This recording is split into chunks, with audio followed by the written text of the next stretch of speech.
Hello guys! Hello everyone! Welcome po sa aking munting channel at sa video natin ngayon ay samahan nyo ako sa pag-unboxing ng mga nabili namin sa grocery. So every time kasi na mag-sweldo ang aking anak ay bumibili talaga siya ng medyo marami-raming grocery para sa aming pamilya. So, tingnan natin guys kung anong mga nakuha namin.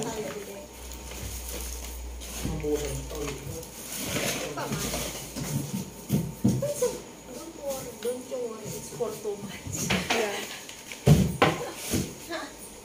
Kaadun-adun kaya sa amin ko.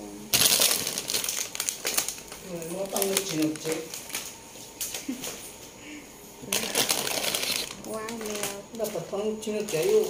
Spaghetti. Wow. Wow, magluluto ka talaga. Spaghetti. O, lutuin muna natin yung ano dyan. Palabok. Hindi mo magbigan lang. Amo, magluluto ako ng palabok. Meron pa kasi ako dun ganito. Di ba, no? Di ka mag-work next, ano? Ay, mag-work ka. Di kaya ko makatipo.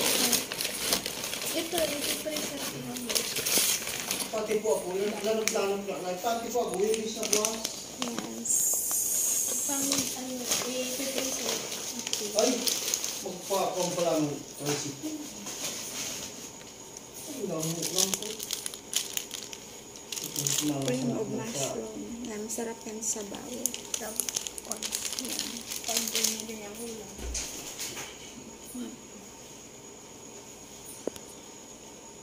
Ay.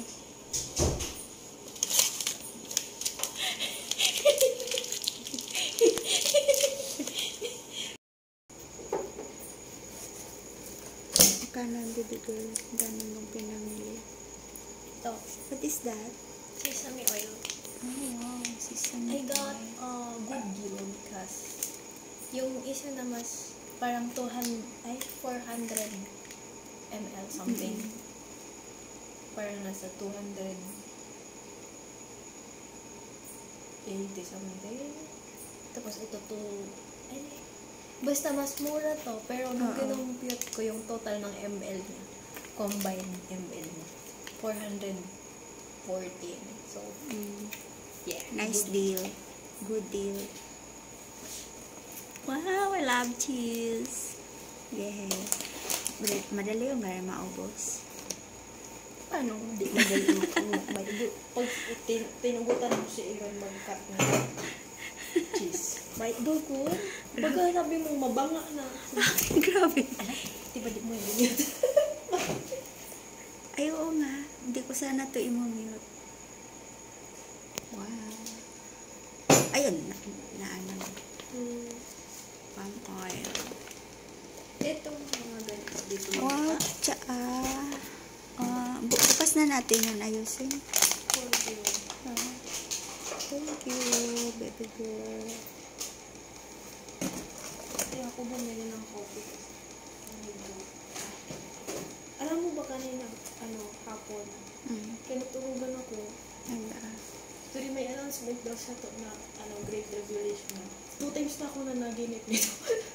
Tapos, sabi na dyan. Bumili rin kami guys ng bigas. At itong klaseng bigas na to ay masarap sa ngagin.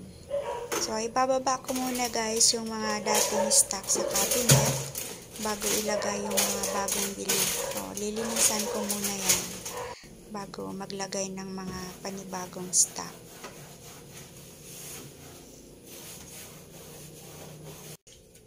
Matapos ng linisan ng cabinet ay ibalik na natin yung mga stock natin na nilutuin. At yung iba nga ay pinunasan ko din para wala talagang alikabok. O kailangan malinis na talaga bago natin ilagay sa ating mga cabinet or pantry yung mga stock natin na pagkain. O maganda rin talaga guys na madami-dami yung stock natin. Lalo kami, medyo malayo sa palengke, kaya kailangan talaga na may mga stock kaming pagkain para tipid na rin sa oras at saka sa pamasahe.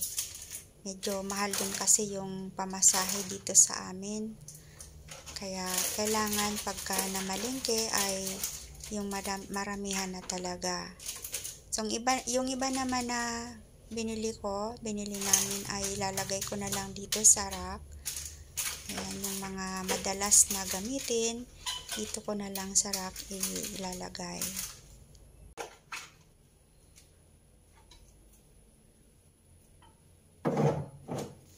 Yung iba naman, yung tinapay sa cheese ay sa fridge ko na lang po inilagay para madaling hindi madaling masira.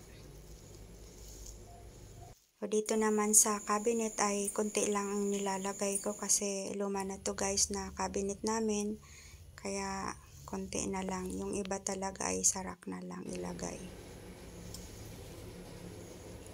At yung ibang mga ricado kagaya ng asin ay inilagay ko na sa garapon. Dalawang klase ang asin na ginagamit namin guys. Isang iodized saka rock salt. Yung iodized kasi ay inilalagay namin yan sa pag nagluto ng mani o kaya popcorn. At ito naman may atsuete, tsaka star anise, saka cinnamon powder. So, yung mga garapon na yan guys ay yung mga sa ladies choice yan. So, gustong gusto ko yan paglagyan ng mga ricado. Salamat sa inyong suporta guys. Bye! At dito naman sa bandang to,